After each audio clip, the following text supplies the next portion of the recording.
So hello everyone, চলে এসেছি আরেকটা ব্লগ নিয়ে। ব্লগে আমি শেয়ার করব তোমাদের সাথে শিলিগুড়ি টু শিয়ালদা যাওয়ার জার্নিটা। তো ফার্স্ট অফ অল আমাদের ট্রেন ছিল 8টা 40-এ, সেই ট্রেনটি আসে 9টা 40, অর্থাৎ 1 ঘন্টা লেট। রাত 8:30টার পরেও রাস্তায় ছিল অতিরিক্ত জ্যাম। দেন আমরা তাড়াতাড়ি চলে যাই স্টেশনে।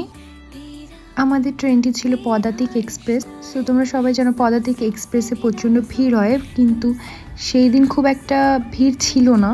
প্রথমবার বাড়ি থেকে এতটা দূরে যাওয়ার জন্য মনটাও অনেকটা খারাপ ছিল। সো ফ্রেন্ডস, ফ্যামিলি মেম্বার সবাইকে অনেকটা মিস করছিলাম। যদিও মা আমার সাথে ছিল, তাই একাকিত্বটা খুব একটা ফিল হয়নি।